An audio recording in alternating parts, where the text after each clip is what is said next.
ছাত্র জনতার অভ্যুত্থানে পতনের পর ভারতে পালিয়ে গেছেন সাবেক প্রধানমন্ত্রী শেখ হাসিনা। এরই মধ্যে তার কূটনৈতিক পাসপোর্ট বাতিলের আদেশ দিয়েছে বাংলাদেশের অন্তর্বর্তী সরকার। শেখ হাসিনাকে দেশে ফিরিয়ে এনে তার বিচারের দাবি রয়েছে।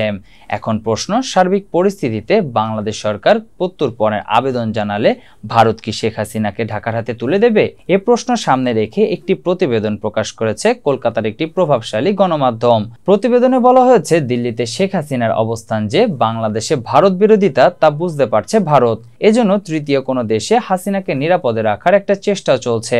প্রতিবেদনে আরো বলা হয়, শেখ হাসিনাকে ফেরত বিষয়ে 2013 সালের প্রত্যর্পণ চুক্তির তেমন কোনো গুরুত্ব রয়েছে বলে মনে করছে না ভারতের পররাষ্ট্র মন্ত্রণালয়। এই চুক্তি করা হয়েছিল দুই দেশের মধ্যে জঙ্গি, পাচারকারী ও চোরাচালানিদের প্রত্যর্পণের উদ্দেশ্যে।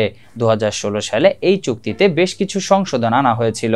কোনো দেশ যদি মনে করে রাজনৈতিক কারণে কাউকে প্রত্যর্পণ দাবি জানানো হচ্ছে, তবে তারা দাবি মানতে বাধ্য নয়। শেখ হাসিনাকে প্রত্যর্পণের দাবি ভারত যদি রাজনৈতিক উদ্দেশ্যপূর্ণ বলে মনে করে, সেখানে বলার কিছু থাকতে পারে না।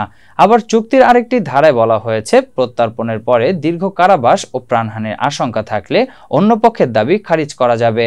এদিকে শেখ হাসিনা ও তার বোন শেখ রেহানাকে দিল্লির উপকণ্ঠে একটি আধা সামরিক বাহিনী সেফ হাউসে একসঙ্গে রাখা হয়েছে।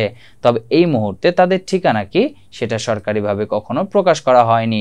এক্ষেত্রে বাংলাদেশে ফেরত পাঠাবে নাকি অন্য কোথাও যাবে, সে ব্যাপারেও এখনো পর্যন্ত সম্পূর্ণ নীরব ভারত সরকার।